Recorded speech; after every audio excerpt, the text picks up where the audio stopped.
Olá pessoal, tudo bem com vocês? Meu nome é Breno Berdan, eu sou oficineiro de teatro da Secultur, Secretaria de Cultura e Turismo de Paranaguá, e nesse ano de 2020 nós estamos fazendo as oficinas nessa modalidade online por conta do isolamento social em decorrência da pandemia de Covid-19. Além da minha oficina de teatro, nós temos oficinas em outras linguagens como a dança, música, artes visuais, tem de fotografia, violão, técnica vocal, teoria musical. Tem várias outras oficinas que vocês podem acompanhar aqui no canal Cultura na Rede, totalmente gratuito. Então se inscreva aqui no canal do Cultura na Rede, compartilhe com seus amigos que se interessam em aprender alguma modalidade artística. Além dos 50 minutos de vídeo aula que nós temos aqui no canal Cultura na Rede, as oficinas também disponibilizam 100 minutos de live monitoria para os alunos tirarem suas dúvidas acerca do conteúdo das oficinas. Cada oficina com o seu oficineiro faz live monitoria em locais diferentes, ou no Facebook, ou aqui pelo YouTube mesmo, ou no Meet and Greet, e cada um dos professores utiliza suas redes sociais para fazer essa live monitoria. No meu caso, são as sextas-feiras, salvo algum problema que aconteça, lá no meu canal Breno Berdan. Então vão lá, procurem, se inscrevam no canal para vocês acompanharem todo o conteúdo que estará disponível das oficinas. E também para tirar suas dúvidas com os próprios professores. Nesta videoaula em específico eu vou retornar com o tema da aula anterior, que é o renascimento. Então vamos partir do momento onde eu parei. Eu tinha acabado de falar sobre o drama pastoril, que tem aquele cenário de amor romântico, e também das comédias daquela época que tinham um ar meio exagerado em questões sexuais, e também era um tanto pesado para aquela época, só que fez muito sucesso durante muitos séculos esse tipo de comédia, e inclusive deu origem ao atual besterol. Agora eu vou partir para alguns autores da comédia daquela época. E os três principais comediógrafos da época eram Ludovico Ariosto, Pietro Aretino e Nicolau Maquiavel. Agora eu vou falar um breve resumo da vida desses autores. Ariosto nasceu em 1478 e veio a falecer no ano de 1533.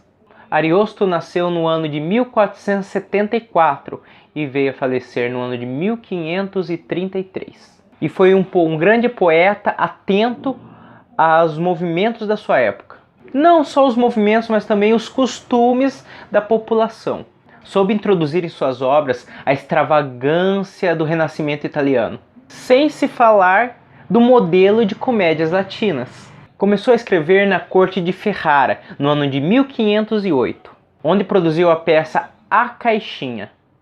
No ano seguinte, em 1509, ele veio a produzir outro espetáculo, que foi Os Impostores, que além de fazer muito sucesso na Itália, também ela foi reapresentada e remontada em diversos outros países pela Europa naquela época. As comédias de Ariosto, apesar das grandes obscenidades, exageros, não ultrapassava assim o limite do bom gosto. Ele era um exagero mais contido, satirizava a burguesia e o favoritismo da corte, além de satirizar também as burocracias, além de satirizar a corrupção no judicial da Itália. Em sua comédia chamada Scolaccia, ele chegou a satirizar até a igreja, através de um frade, que era um corrupto, e ele claramente, de uma forma lógica assim, até enrustido para o personagem, mas era claramente para o público, que ele tratava a caridade como caridade, o que era na lata que era corrupção, que era uma espécie de suborno. E essa peça ela foi concluída pelo irmão de Ariosto, já que o mesmo já tinha falecido antes de terminar de escrever essa obra. Sua obra-prima, no entanto, é um poema épico chamado Orlando Furioso, que é considerado um exemplo perfeito para a obra do Renascimento. Escreveu também as comédias Lena e As Substituições. Agora vamos falar sobre Pietro Ariosto. Ele nasceu no ano de 1492 e faleceu no ano de 1556. Em sua obra, ele tentava se distanciar das comédias clássicas romanas, trazendo mais situações nacionais da Itália. Pietro Aretino ficou muito conhecido pelas obscenidades em seus textos. Suas comédias ridicularizavam os reis, os príncipes e também tirava sarro de seus inimigos a partir de obscenidades. Ele entrou em duelos de verdade com seus inimigos durante anos, e durante esses anos teve várias tentativas de homicídio a ele. A mais famosa delas foi pelo pintor Tintoretto. Era conhecido pela sua veia satírica que costumava derrubar reputações. Ele tem um ponto muito interessante que é uma antítese. Ele se sentia tanto à vontade no meio da aristocracia, como também do submundo, das classes mais baixas da sociedade italiana. E se não fosse a sua amizade com os papas Carlos V e Francisco I, talvez ele não teria saído ileso de tantas inimizades que ele fez com a sua obra. Aretino, ele costumava escrever em suas obras sobre a vida cortesã. Passou uma moto. Aretino costumava falar com muita qualidade sobre a classe cortesã da época italiana e também sobre a sociedade marginal que havia ali naquela região, e ele sempre trazia um ar muito satírico em suas obras, sempre colocando uma acidez, um comentário, colocando uma crítica social muito forte. Suas principais obras são La Cortadiana, não sei se pronuncia desse jeito, mas em português é A Cortesã, Marescalco e Talanta. Em sua obra Cartas, ele deixou registrado como que era a vida cultural e política naquela época. Em sua obra Juízos, ele criticou a sociedade cortesã, esse movimento cortesão, e denunciou a prostituição tanto física quanto moral, destacando todas as características de uma sociedade em decadência, em crise, falindo. Agora vamos falar sobre Nicolau Maquiavel, talvez o mais conhecido dos três. Porém, Maquiavel era mais conhecido pelos seus textos filosóficos, como O Príncipe, mas a sua obra teatral também foi muito importante. Nascido em 1469 e falecendo no ano de 1527, Maquiavel contribuiu muito com o Renascimento a partir da sua obra teatral. Além de filósofo, escritor e político italiano, ele deixou uma importantíssima dramaturgia que representava muito a sua época. Como político, ele foi secretário do Estado da República de Florença. Desempenhou várias missões diplomáticas tanto na Itália, na França quanto na Alemanha, além de construir um exército. Chegou a sonhar com uma Itália unificada. O fim da República, com o retorno do poder dos Médici, fez com que ele fosse exilado. Isso no ano de 1512. Mas ele não deixou isso por baixo não. Ele aproveitou esse momento de exílio para escrever a maior parte de sua obra. É de sua autoria o famoso livro O Príncipe, que eu já citei anteriormente, que fala sobre filosofia, política e governo. Suas principais peças são a Clísia e a Mandrágora. A Mandrágora é considerada até hoje uma das melhores comédias italianas, não só da época do Renascimento, mas de todos os tempos.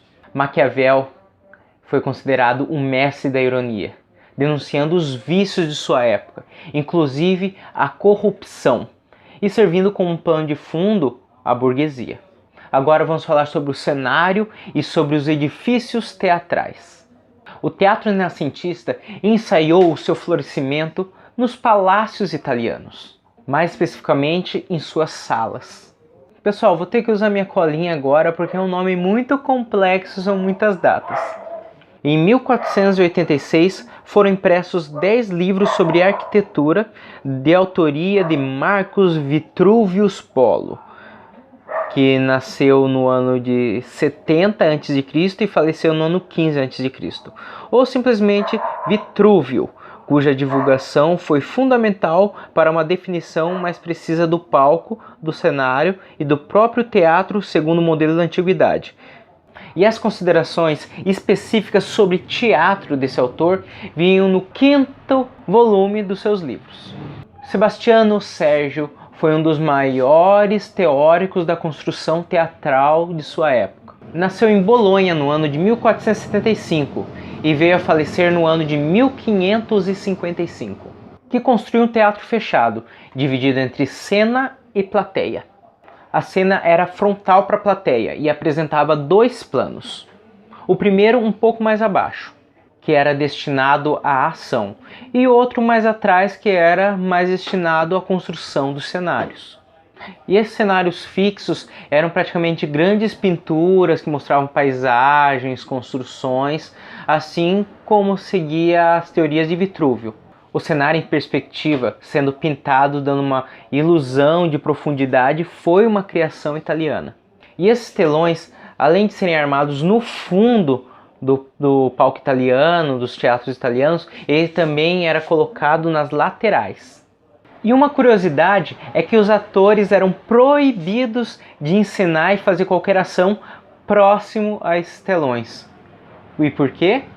Porque acabaria terminando com a ilusão de que aquilo era real.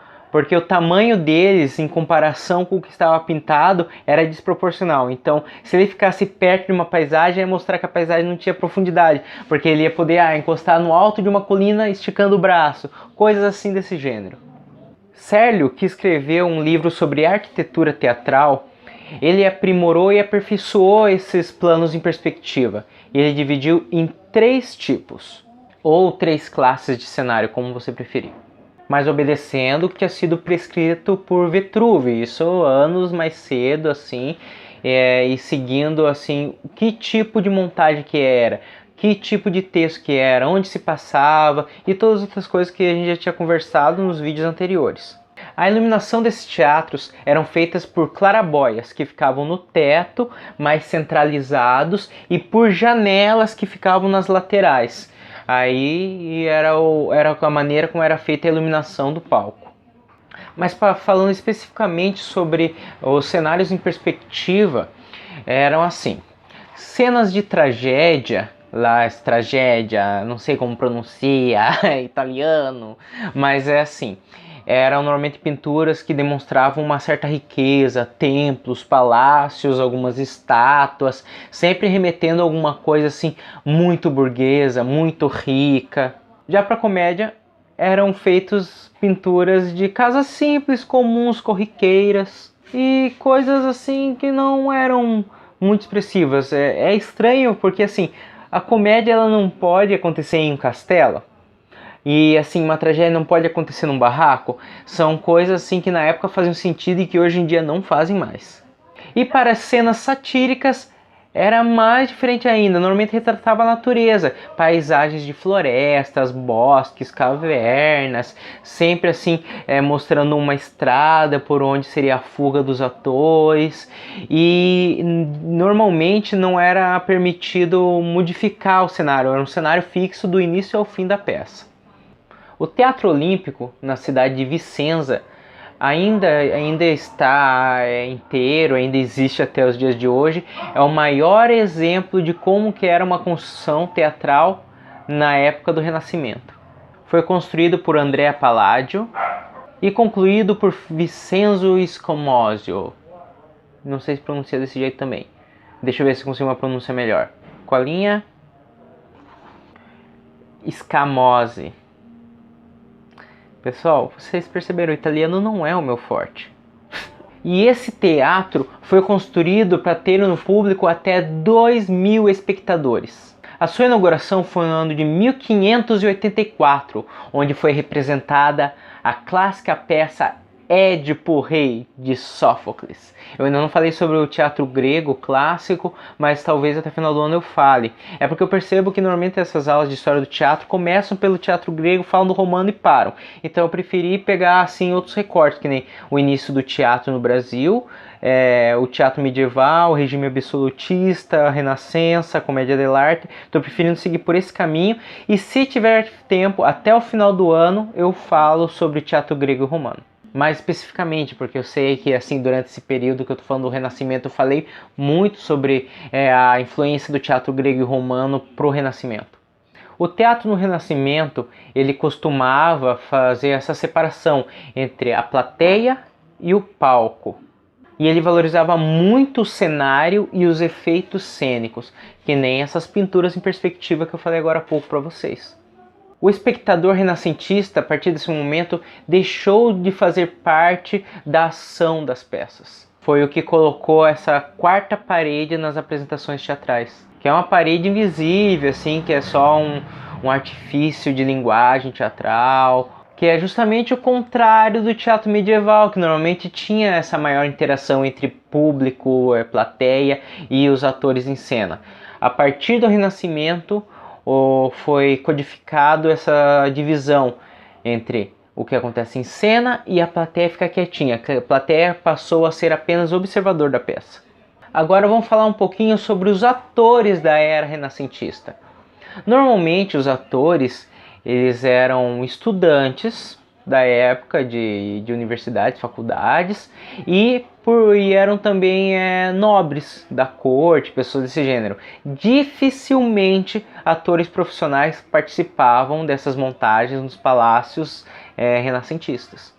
E os intérpretes dessa época renascentista tinham uma liberdade muito grande para improvisações, já que os textos propunham uma proximidade maior com a vida cotidiana, com coisas que aconteciam no dia a dia.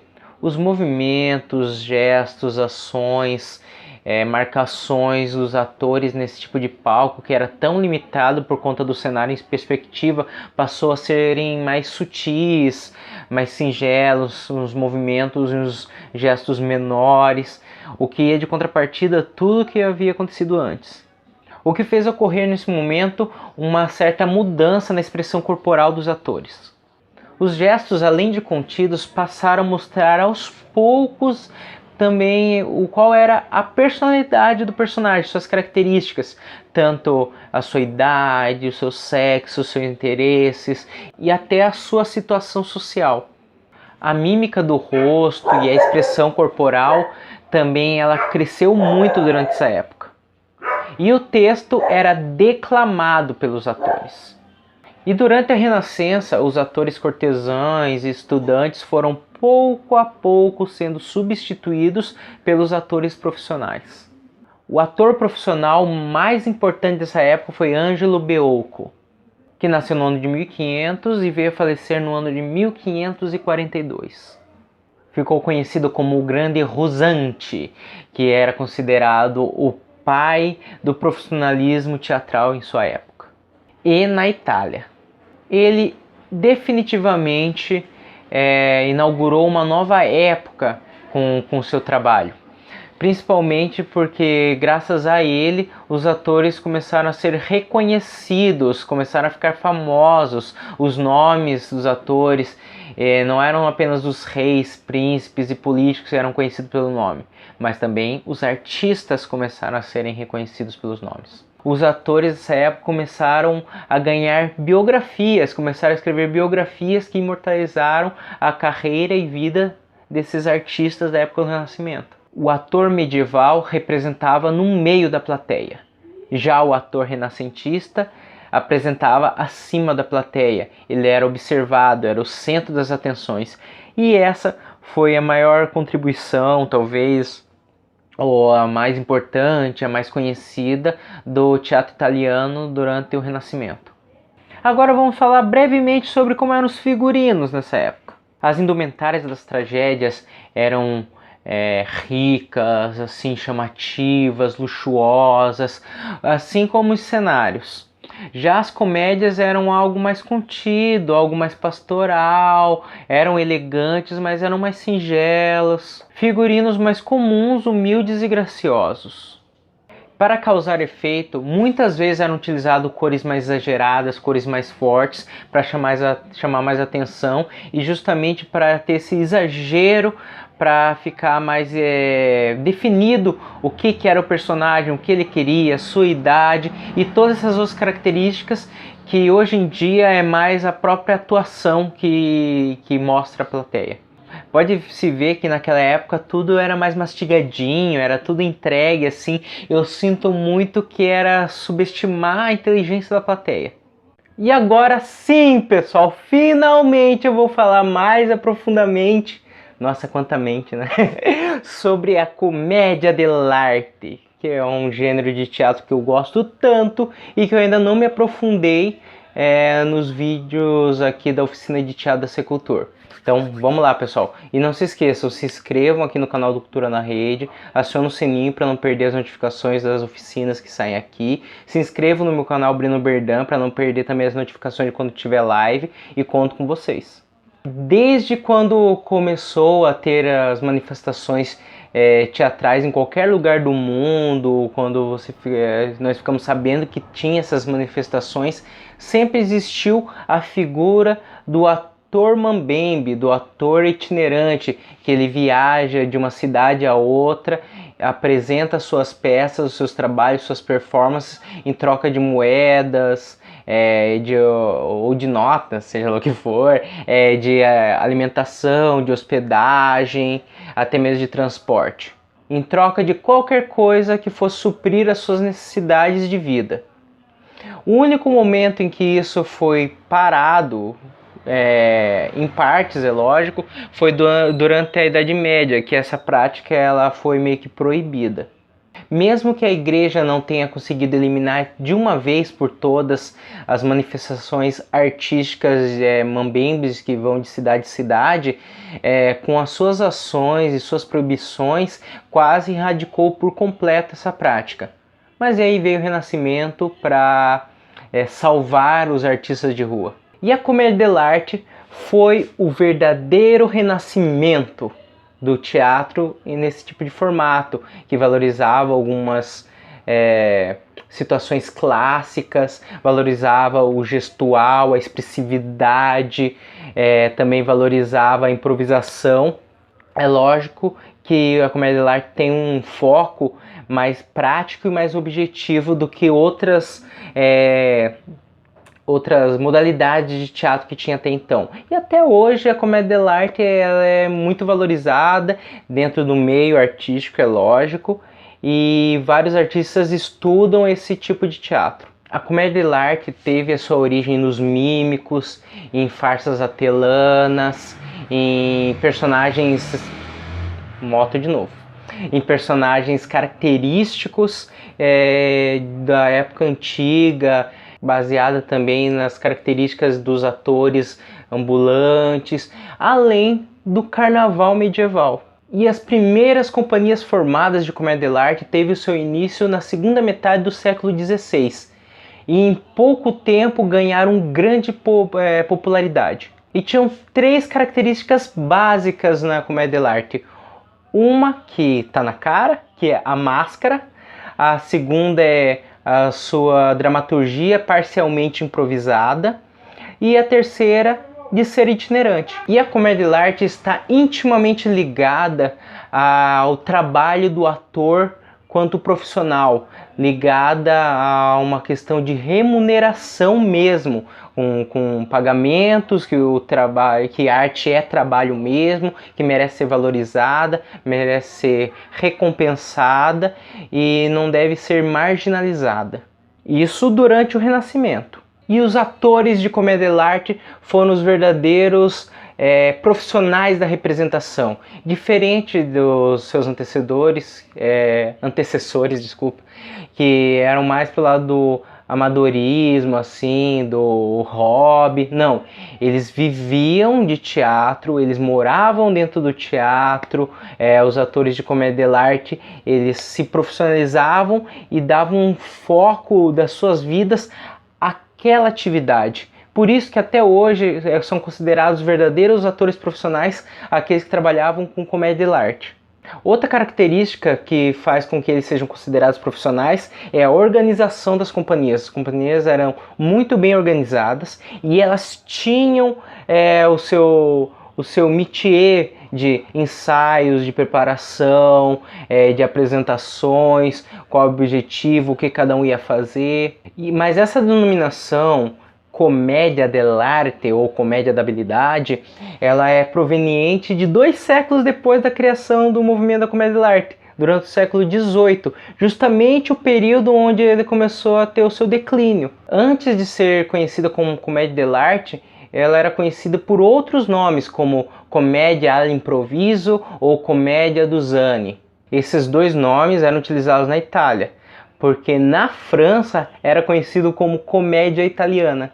E o próprio nome, comédia dell'arte, já vem com um cunho de dizer que é profissional, porque o próprio nome já diz que arte ela tem um significado como profissão, ofício, habilidade, tem esse vínculo, esse cunho com a valorização do que o artista está fazendo quanto profissional. E a comédia dell'arte era justamente tudo isso. Era ofício, aperfeiçoamento, profissionalismo, estudo, habilidade, tudo isso em um pacote só. E como a comédia dell'arte foi mundialmente conhecida, é óbvio e é muito fácil saber que ela influenciou mundo afora vários outros estilos de interpretação.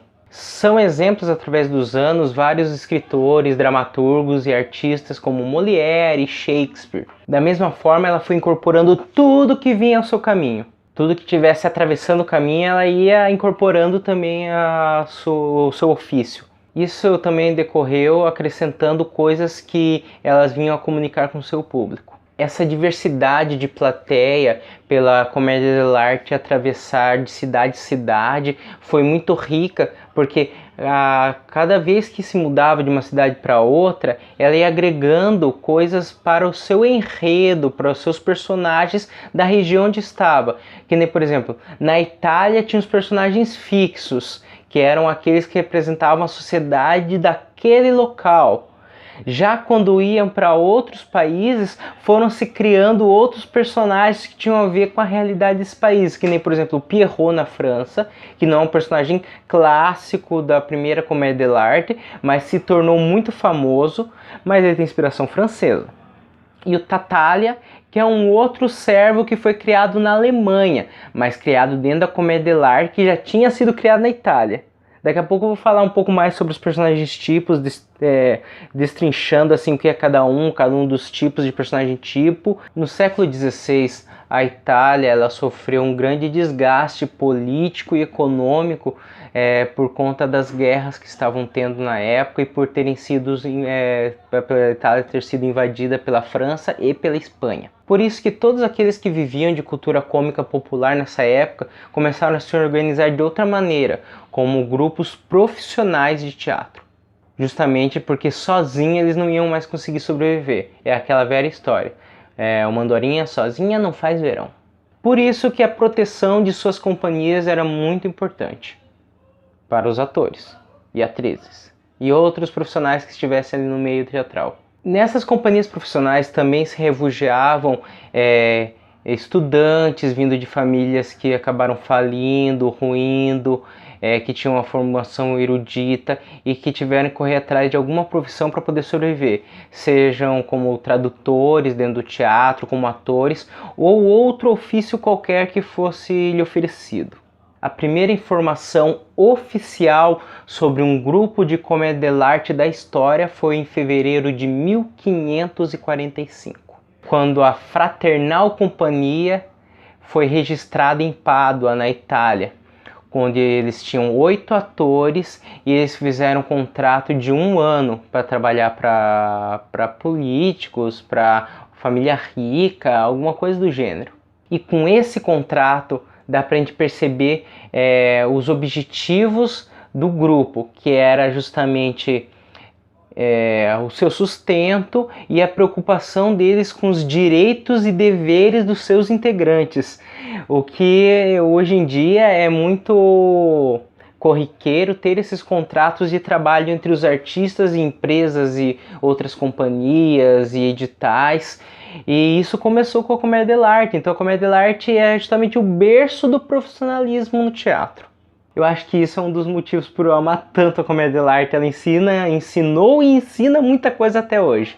As companhias de comédia dell'arte já se organizavam visando o lucro e o aperfeiçoamento e o sustento dos seus integrantes. Ou seja, já era uma organização empresarial.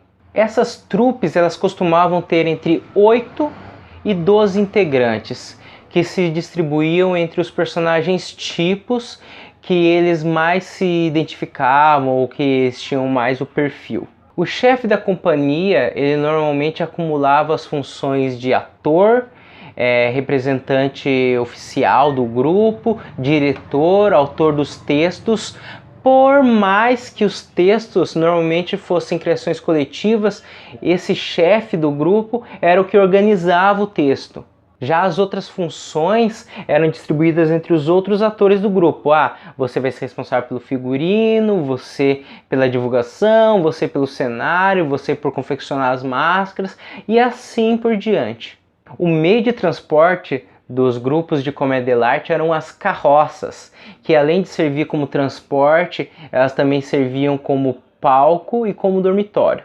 E um detalhe interessante da comédia dell'arte é que ela não montava apenas comédias. É lógico que era o foco principal e o que eles mais produziam, só que eles também montavam tragédias quando era solicitado a eles. A comédia dell'arte teve sua origem em 4 cidades, principalmente em 4 cidades na Itália. Além de fazer sucesso nessas 4 cidades, ela se espalhou por toda a cidade da Itália e por toda a Europa. Eu vou ler para vocês quais foram essas 4 cidades, que eu não lembro todas de cabeça.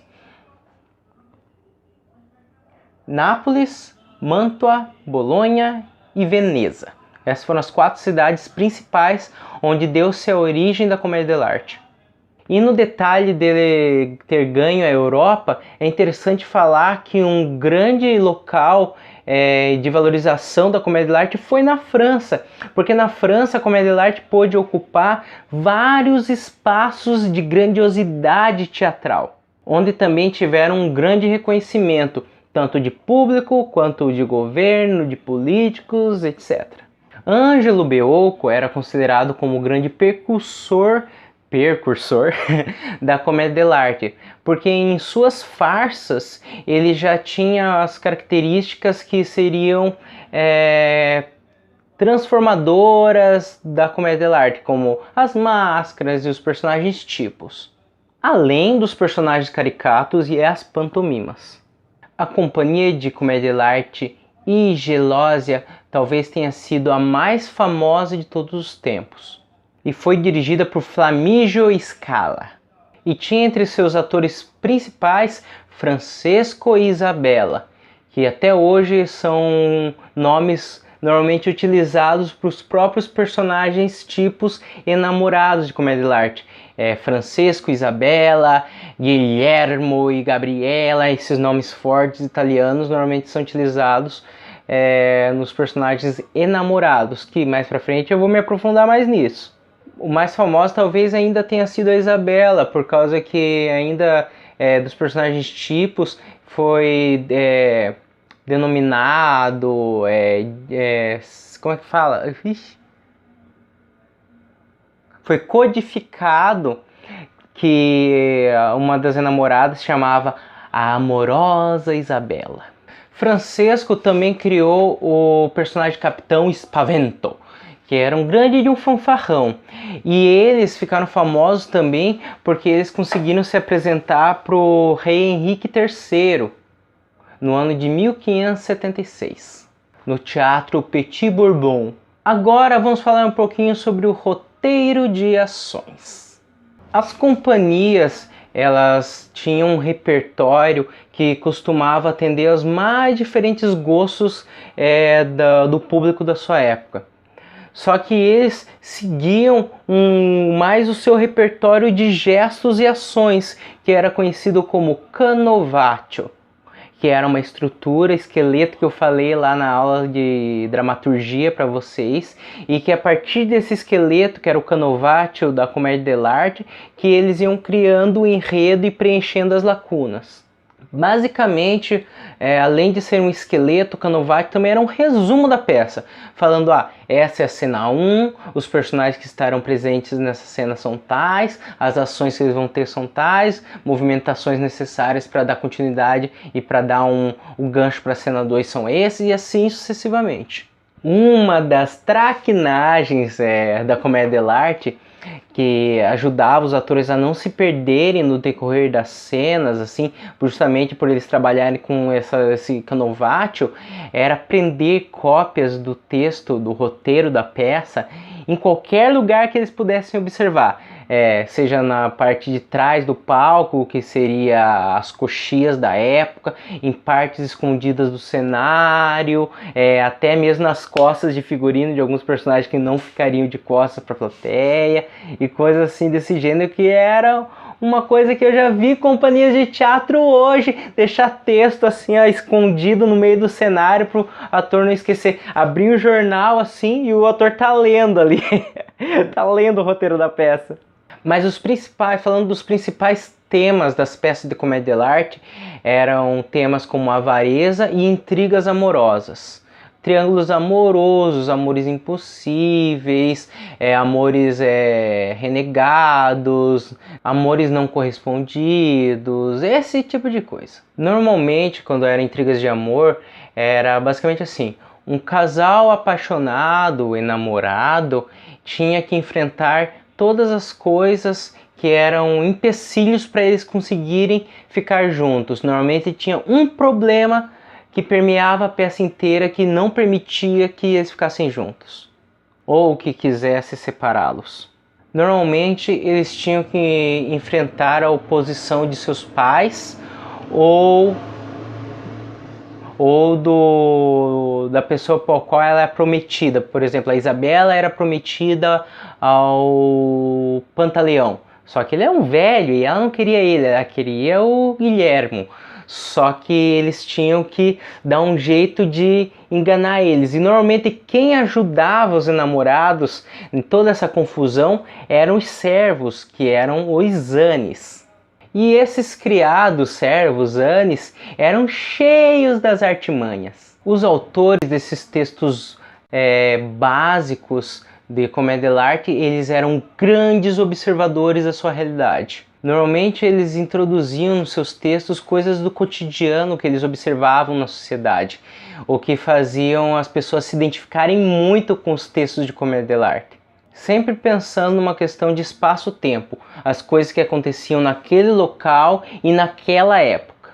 E no ano de 1622 teve uma grande reviravolta na comédia dell'arte, que fez muito bem para ela, foi que os textos de comédia dell'arte começaram a ser publicados. Muitos dos atores que fizeram parte de companhias de comédia dell'arte e acabaram se aposentando ou pararam com o ofício, começaram a se dedicar a reescrever os canovatios com o qual tinham participado e publicá-los em revistas não, jornais da época, livros também. Eles transcreveram muitas das obras coletivas que eles criaram durante suas carreiras, junto com as suas próprias histórias de vida, então eram autobiografias também esses livros, e também foi muito interessante, foi muito importante para registro público e até hoje a forma de como eram criados os personagens da comédia dell'arte. E isso tudo era fruto de uma vida dedicada ao teatro. Agora vamos falar resumidamente sobre o espaço cênico e o cenário de comédia dell'arte.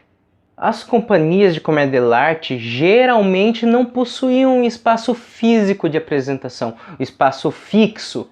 As companhias de comédia dell'arte normalmente não possuíam um espaço fixo nem físico para fazer suas apresentações de teatro, justamente porque eles eram itinerantes. Então não tinha um teatro da companhia de comédia dell'arte, que nem esses teatros que nós vemos por aí afora, que nem esses outros teatros que eu citei nas videoaulas anteriores. Normalmente eles apresentavam em feiras das cidades, em praças públicas, normalmente eles baixavam uma das paredes da carroça, aquilo era o palco deles, eles apoiavam com pedaços de madeira, assim, ou barris, ou eles também armavam tablados onde eles faziam as representações ali. Ali era o espaço cênico dos atores de comédia dell'arte. Os cenários normalmente eram bem simples, porque o próprio roteiro de comédia dell'arte já demonstrava o local onde era apresentado. Era normalmente na rua, então eles já estavam na rua, então era meio que realista essa parte, por mais que a interpretação fosse altamente caricata. E além de ruas, podiam ser na fachada de casas, então eles colocavam alguma coisa no fundo para dizer que estavam do lado de fora de uma casa. Já quando eles apresentavam em castelos, normalmente eles faziam grandes pinturas em perspectiva para dar uma alusão de onde eles estavam. Porém, isso não era o foco principal da comédia dell'arte, porque assim, o maior destaque do gênero comédia dell'arte é justamente o trabalho dos atores, é a interpretação, ou seja, o foco principal da comédia dell'arte eram os atores. Agora falando um pouquinho do público de comédia dell'arte. O público das companhias de comédia dell'arte, por eles serem itinerantes, ora era pessoas pobres das andanças dos locais onde eles se apresentavam na rua, nas praças, eram esses feirantes, as pessoas aldeões também que passavam pelas ruas enquanto eles estavam apresentando. E outras horas eram nobres e burgueses que contratavam as peças que o grupo compunha. Ou seja, era um público completamente heterogêneo. Ou seja, muitas vezes os atores durante a apresentação, ao final da apresentação, recebiam certos presentes da plateia, que a plateia jogava objetos neles, frutas podres, mostrando desagrado pelo que eles tinham acabado de ver. Nas ruas, um costume que se vê até hoje na questão do teatro de rua, é que no final da apresentação, um dos atores ou todos os atores passam no meio da plateia com um chapéu, onde eles recebiam os donativos, moedas, alimentos, qualquer coisa que pudesse suprir as necessidades básicas do elenco e de toda a companhia de teatro. Agora falando sobre os atores e atrizes de comédia dell'arte. Eles tinham uma característica muito única, porque os atores de comédia dell'arte dedicavam a vida inteira deles a estudar e aperfeiçoar apenas um personagem. A vida inteira eles criavam, quando jovens, aquele personagem, e o resto da vida eles se dedicavam em aperfeiçoar e sempre fazer aquele personagem, que era um personagem tipo de comédia dell'arte. Em algumas vezes, os atores e atrizes de comédia dell'arte chegavam a confundir a sua própria vida com a vida do personagem e acabavam assimilando algumas das facetas e personalidades e características que a personagem tinha para sua vida cotidiana. Eles treinavam diariamente e não somente atuação, eles treinavam também canto, tocar instrumentos, dançar, confecção de máscaras, figurinos, cenários. Eles treinavam até acrobacias, mágicas e esgrima para os espetáculos de comédia dell'arte. Por isso que até hoje aqueles atores que se dedicam à comédia dell'arte são considerados até hoje os verdadeiros atores profissionais. Eles treinavam tudo aquilo que poderia aperfeiçoar, melhorar e criar uma perfeição ao seu trabalho quanto ator.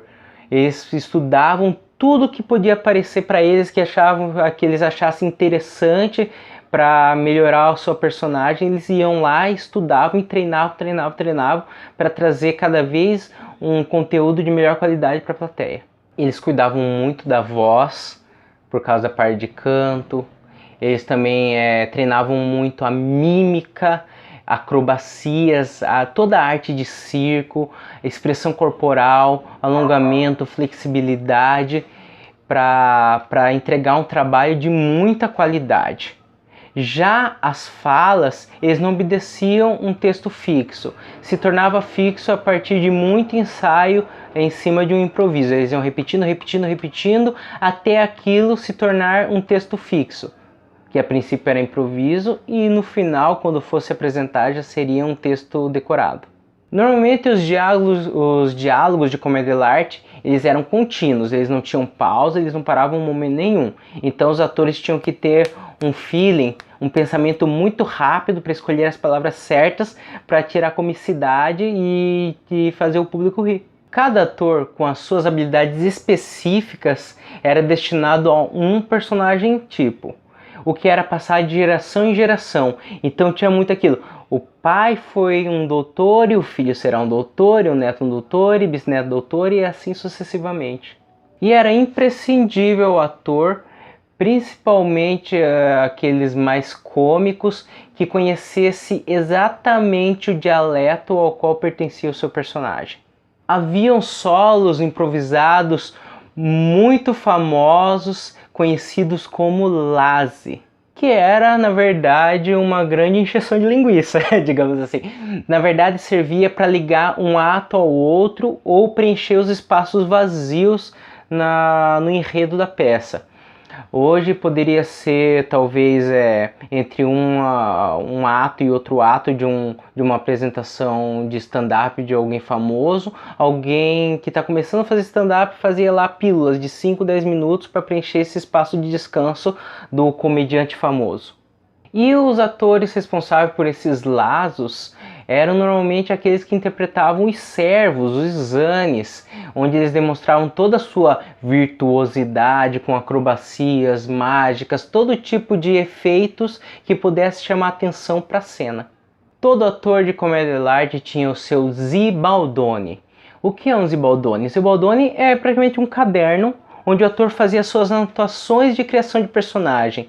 E tudo que ele fazia em cena que dava certo ou que não dava certo, ele anotava nesse caderno, que era praticamente um registro do seu repertório.